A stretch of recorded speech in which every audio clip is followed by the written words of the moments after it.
Back to the audio soundbites. We still have some to go here on the Trump press conference that concluded knowingly, by the way, the message was apparently received. The Trump press conference, 45 minutes in length, ended 15 minutes before the EIB network began today. Right on schedule. So now we are up to, that's right, number 25. This is, told you about this, where he calls a reporter Sleaze.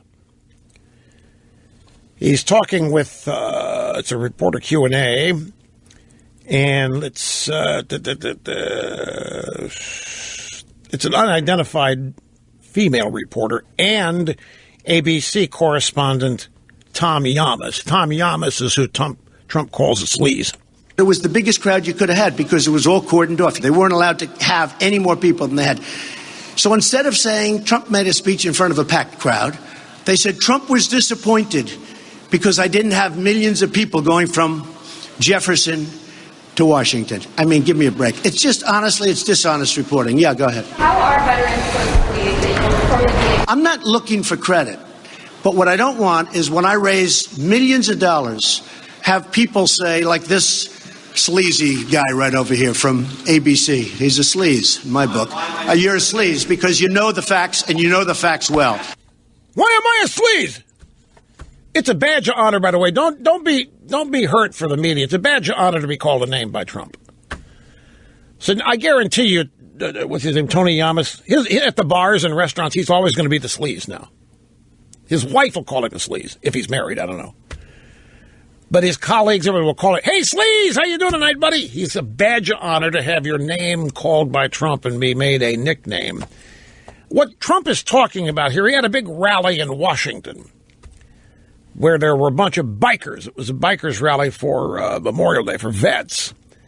And Trump is claiming that he would have had just as big a crowd as Martin Luther King had, but they cordoned the area off and they wouldn't let nearly as many people get in as wanted in. And the press didn't report that. Instead, the press reported that Trump was disappointed at the small crowd. And that's what that soundbite was all about. I wasn't disappointed. They wouldn't let the people in that wanted to get there. Could have been big. Could have been as big as Martin Luther King. Unidentified female reporter, you yourself recently reacted against what you called a spoiler independent candidate in this race. Yet earlier in the primaries, you didn't rule out an independent run of your own. Crystal's the one he's the last one. Don't forget. He said Trump will never run. The guy's not a smart person. He said Donald Trump will never run. Remember? Do you remember? I actually blame you. Why do you put this guy on television? I see him on the different shows. He's got no credibility. Let me tell you, these people are losers. When you talk about conservatives, when you refer to some Republicans and conservatives as losers. No, I didn't say that. I said Bill Kristol is a loser. And I'll tell you why. He has called every single move. Take a look on me. He's going to lose this state. I went in and said, wait a minute, Carl. I didn't say everybody. Many, but I didn't say everybody.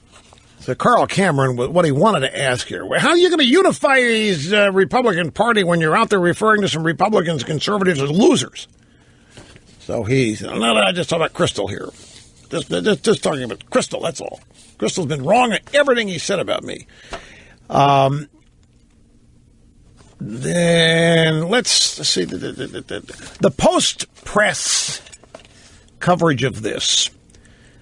One little bite here from CNN. This is at this hour. This John Berman, Kate Baldwin, they had this exchange over the Trump press conference and the money he donated. The point they're saying is the money that he donated isn't the story in it. So they're announcing they're changing the narrative on this. The headline at the end of this event wasn't the money he raised or how many groups got it, but it was just how petulant and peevish he was, saying the press should be ashamed of itself for asking questions like, how much did you raise and where did it go? Want to go to CNN's? On a factual basis, those are pretty simple questions you should answer when you're raising money for charity.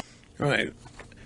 How many questions have the Clintons got about the $2 billion in their crime family foundation and all those donations from foreign investors and whoever they may be? No. Do not do that. I'm not defending Trump by saying, hey, Trump did it, but why don't you go get to the Clintons who did it? That's not what I'm saying. I'm saying these people have two different sets of rules. They've got two different standards for their scrutiny.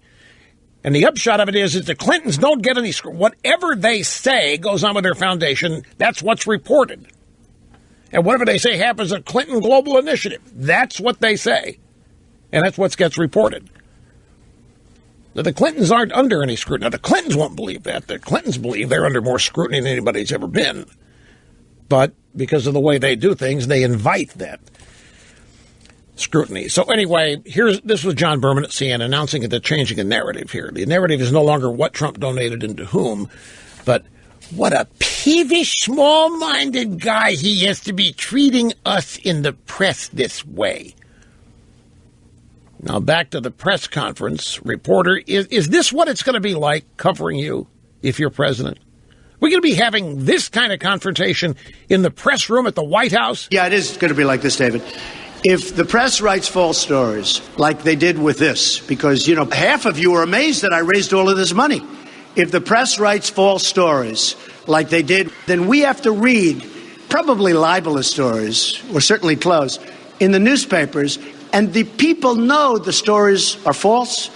I'm going to continue to attack the press. Look, I find the press to be extremely dishonest. I find the political press to be unbelievably dishonest. I will say that. Okay, thank you all very much. Thank you. Thank you very much. Thank you, you dishonest liars. Thank you for showing up, and we will be back right